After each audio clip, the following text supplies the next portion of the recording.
Vamos a comenzar el repaso sobre estructuras de control, en este caso selectivas, ¿no? Bien, las estructuras de control se utilizan para resolver problemas donde sea necesario tomar decisiones. Las estructuras lógicas selectivas se encuentran en la solución algorítmica de casi todo tipo de problemas. Evalúan una o más condiciones que señalan la rama a seguir. Existen tres tipos, o hay de las que existen, los tres tipos más importantes son estructura selectiva simple, que tiene el sí y entonces, si una condición se cumple, entonces. Estructura selectiva doble, si entonces, si no. Es decir, si se cumple una condición y en dado caso que no se cumpla, otra cosa, otra operación. Y estructura selectiva múltiple, que es si dada una condición, opción 1, opción 2, opción 3, opción n, ¿no? La múltiple. La estructura selectiva simple permite que el flujo siga por un camino específico si se cumple una condición o un conjunto de condiciones. Su estructura es más o menos como la que tenemos a continuación. Si condición, entonces. ¿Entonces qué? Entonces operaciones de si se cumple la condición. Y ahí termina la estructura de control simple, la estructura selectiva simple. La estructura selectiva simple, esto es un ejemplo, ¿no? Dado el dato de un sueldo de un empleado, aplica un aumento del 12% si su sueldo es menor a 750. Imprime en este caso el nuevo sueldo. Según este problema, lo que estamos analizando aquí, o lo que necesitamos analizar, es el sueldo del empleado. Porque me está diciendo si el sueldo es menor a 750, ¿no? Entonces lo que voy a evaluar es si el dato sueldo es menor que 750 para aplicar las operaciones si esta condición se cumple. ¿Cuáles son las operaciones si esta condición se cumple? Las operaciones son que tengo que calcularle un 12% adicional a ese sueldo. Vamos a ver este pequeño pseudocódigo. Está hecho en PSINT, ¿no? Entonces, fíjense. Primero definimos la variable sueldo como entero. Definimos aumento y nuevo sueldo como entero. Esto lo pudimos haber comprimido en una sola línea y definir todas estas tres variables como entero, ¿no? Sueldo, aumento y nuevo sueldo. Pero bueno, no importa. Dos líneas. Escribir por pantalla. Escribir, ¿no? Fíjense que el texto formateado está entre comillas. El texto que se muestra por pantalla dice: escribe el sueldo del empleado. Termina la línea y luego leo ese sueldo. Entonces, lo que la persona introduzca, el dato que introduzca y luego después de enter, ese dato se va a almacenar dentro de esta variable llamada sueldo. Y luego evalúo. Si la condición sueldo es menor a 750, entonces vienen las operaciones. Es decir, las operaciones si esta condición es verdadera, ¿no? ¿Y cuál es la primera operación?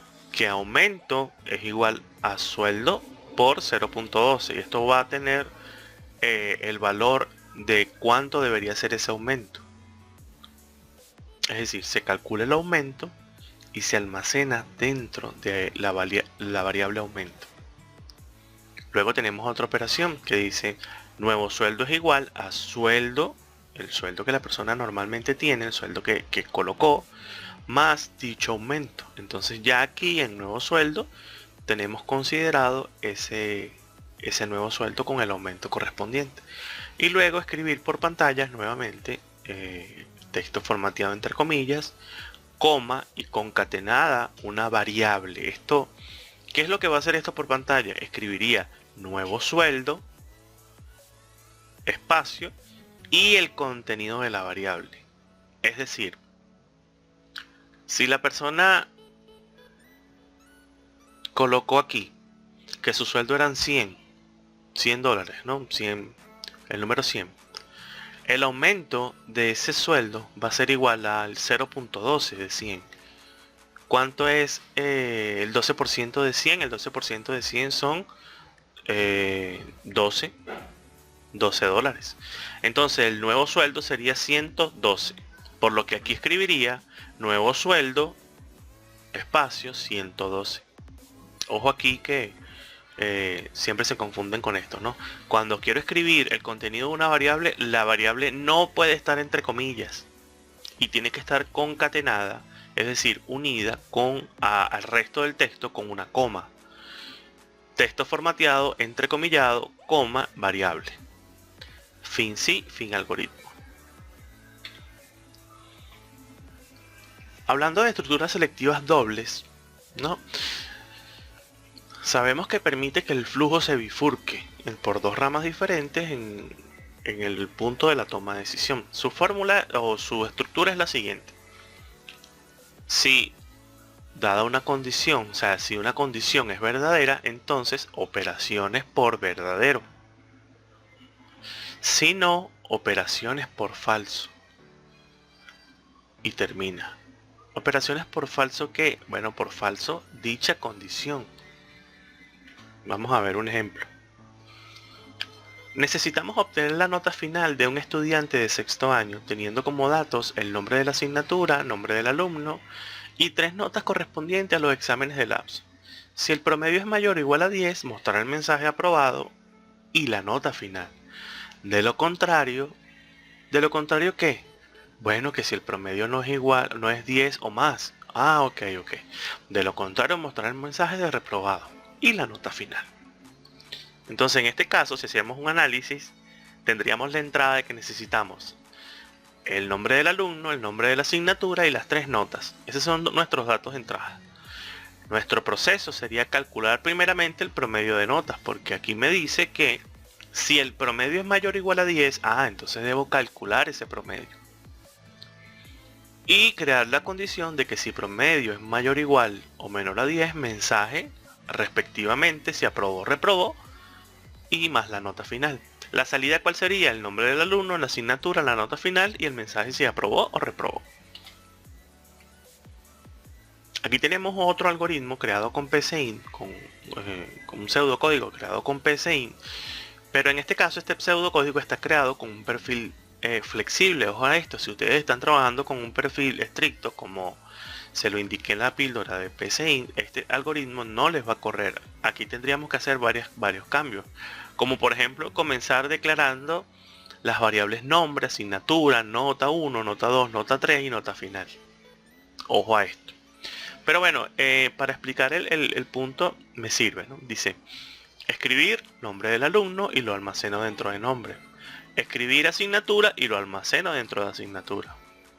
Entonces ya esto va mostrando por pantalla, dame nombre. Usted coloca nombre, le da enter, pum, se almacena dentro de nombre. Asignatura, coloca asignatura, le da enter y se almacena dentro de asignatura. Ingrese nota, primera nota, nota 1, lo almacena dentro de nota 1. Ingrese segunda nota, lo almacena dentro de nota 2. Ingrese tercera nota, lo almacena dentro de nota 3. Perfecto, ya tengo las 3 notas. Ahora debo calcular el promedio. ¿Qué debo hacer? Bueno, voy a crear una variable llamada nota final y digo que nota final es igual a nota 1 más nota 2 más nota 3 y todo esto dividido entre 3. Esto me va a dar el promedio de notas de este alumno, ¿no? Y aquí vengo a la pregunta, a la condición. Según mi análisis, digo, nota final es mayor o igual a 10. Es decir, es 10, es 11, es 12, 13, 14, 15, 16, 17, 18, 19 o 20. ¿Sí? Eso es lo que me dice la condición. Nota final es mayor o igual a 10. Entonces vienen las operaciones si esto es verdadero. Si esto es verdadero, escribir aprobado, cierro el texto formateado, ¿no? Coma, nota final. Entonces dice aprobado, espacio, y le concateno el valor de nota final.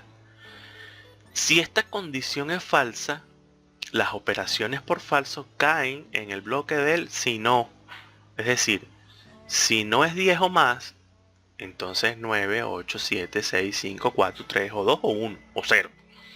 Entonces en ese caso escribir reprobado con y le concateno allí la variable nota final y termina el algoritmo. Entonces en este caso tuve dos caminos, ¿no? El camino del aprobado y el camino del reprobado.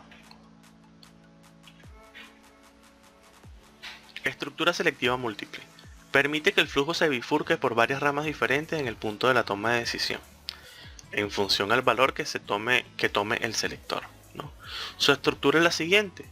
Según la variable o la condición, entonces, si la variable o la condición tiene la opción 1, operaciones por opción 1.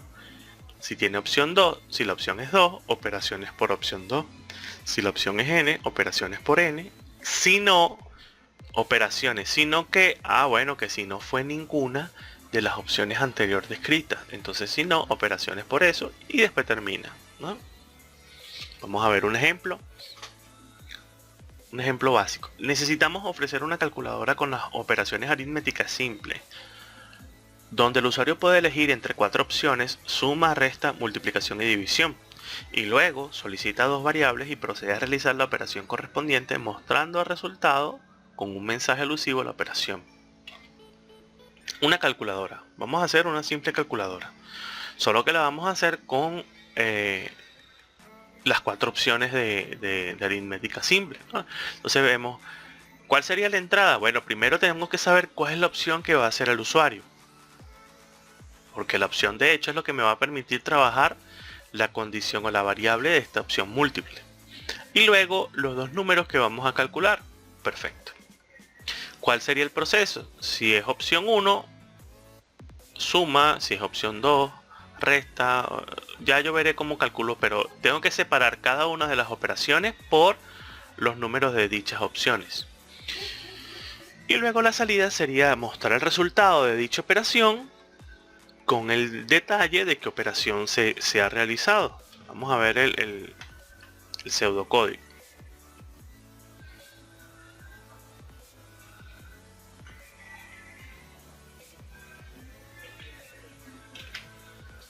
Ok, fíjense. Aquí lo que estoy imprimiendo por pantalla es una especie de llamaríamos, lo podemos llamar menú. Lo podemos llamar menú. Aquí tenemos, por ejemplo, bienvenido a la calculadora básica. Escribir 1 para sumar, escribir 2 para restar, escribir 3 para multiplicar, escribir 4 para dividir. Y le muestro un mensaje y le solicite la opción, ingrese una opción. Esa opción la voy a leer y la voy a almacenar dentro de la variable OPC de opción. Ojo, este algoritmo también está creado con un perfil simple. Si, por ejemplo, leer opción tuviera que declararlo primero. Pero bueno, continuamos. Presento las opciones y almaceno ese dato dentro de la variable OPC. Y aquí pregunto por la variable. Si la variable OPC tiene el valor de 1, entonces el bloque de suma. Si tiene el número 2, entonces el bloque de resta. Si tiene el número 3, entonces el bloque de multiplicación. Y si tiene el número 4, el bloque de división. Y si la persona coloca cualquier otro dato, cualquier otro número, entonces escribir elección incorrecta. Vamos a ver aquí. Si la opción es 1, 2 puntos, esta es la nomenclatura. Si la opción es 1, entonces escribir. Ingrese primer número, lo almaceno dentro de N1, ingrese segundo número, lo almaceno dentro de N2 y digo que el resultado es igual a N1 más N2. ¿Por qué sumé? Bueno, porque la opción 1 me dice el menú que suma. Lo propio para la 2, si es la 2, ingrese primer número, lo leo, ingrese segundo número, lo leo, resultado es igual a N1 más N3. Y fíjense que el proceso es muy parecido, N1 por N2 en la opción 3, N1 entre N2 en la opción 4. ¿Qué sucede en cada uno de los bloques? Cada uno de los bloques tiene su propia salida. Dice escribir. Si entra en este bloque, dice escribir. La suma es, concateno la variable resultado y allí muestro que la operación que se hizo fue la suma y el resultado, la variable que contiene el resultado es la operación. Y cada bloque tiene su propia salida. La resta es resultado, la multiplicación es resultado y la división es resultado. Luego que eso se lleve a cabo, termina la función, termina la selección de opción múltiple y termina el algoritmo.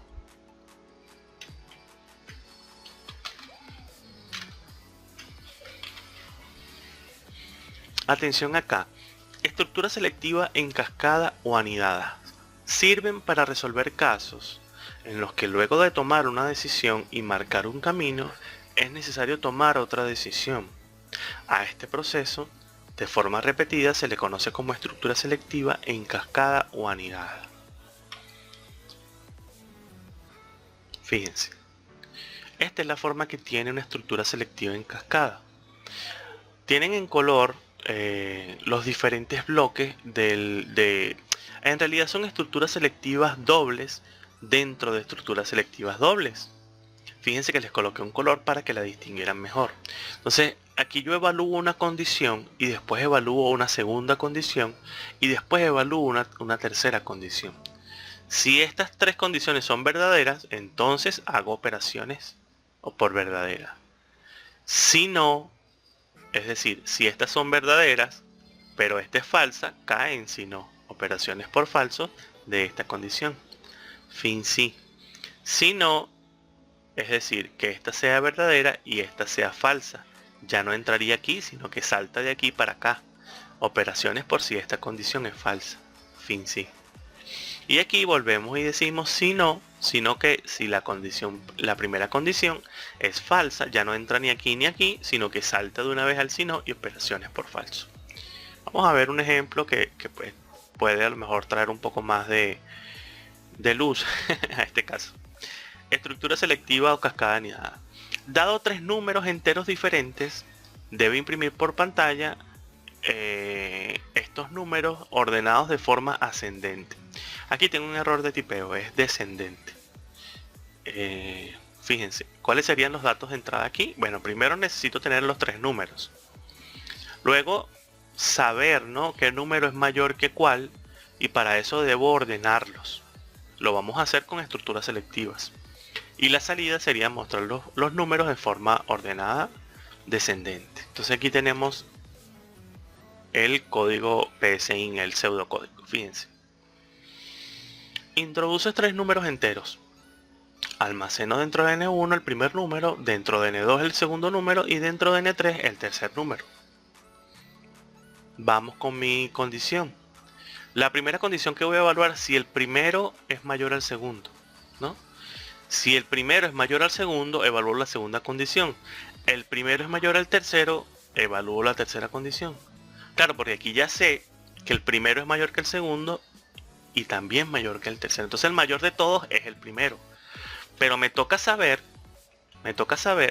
si el segundo es mayor que el tercero. Porque eso no lo tengo claro todavía. Entonces lo que pregunto en la tercera. ¿El tercero es mayor que el segundo es mayor que el tercero? Sí. Entonces ya tengo el orden. Ya yo sé que el primer... Entonces, fíjense, escribir. Los números en descendente son... El mayor sería N1, el primero, porque es mayor que el segundo y el tercero. El que le sigue sería el segundo, porque sabemos con esta condición que el segundo es mayor que el tercero. Y el último es el tercer número. Entonces, tres condiciones cumplidas, ya tengo mi orden para mostrar los números en descendente. Te voy a dar un ejemplo para que pueda entrar aquí. N1 vale 100, N2 vale 50 y N3 vale 30. Entonces pregunto, ¿100 mayor que 50? Sí. Ajá. ¿100 mayor que 30? Sí. Ajá. ¿50 mayor que 30? Sí. Entonces los datos son 100, 50 y 30. Vamos al bloque del si no. Si no, ¿qué? Es decir, si la primera y la segunda condición son verdaderas, pero la tercera no. Entonces sencillo. Si N1 es el mayor de todos, pero N2 es menor que N3. ¿Por qué usted dice que es menor, profesor? Bueno, porque fíjate que esta opción dice N2 mayor que N3. No. Entonces si no es mayor es menor. ¿Sí? O... Sí, es menor. Entonces, en este caso, se cumple la primera y la segunda, la tercera no se cumple, entonces yo tengo claro que el mayor sigue siendo el primero, pero el segundo en la lista es el tercero, porque me lo dice la falsedad de esta condición. Y el último N2, ¿ok?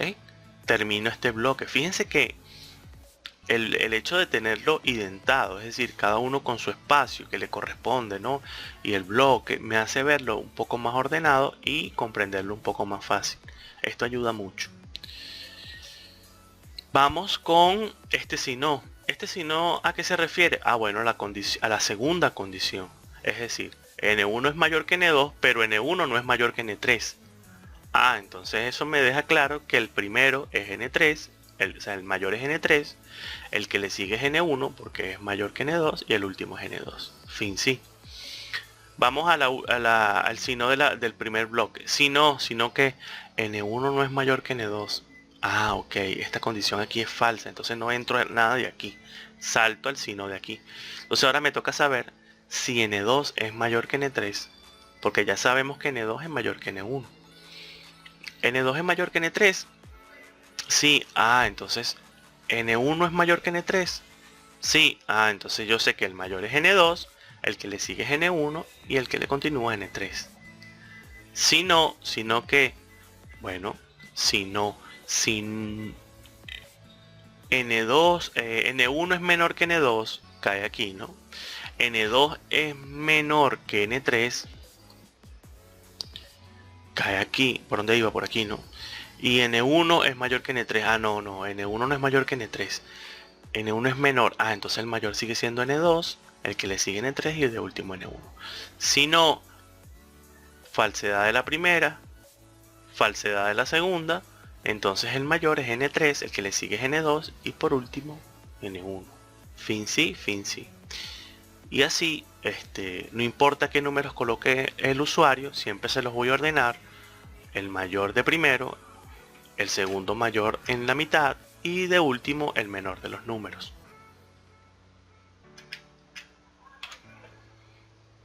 Vamos a dejarlo de estructuras selectivas hasta aquí y luego en otro video repasamos lo que son las estructuras repetitivas. Hasta luego.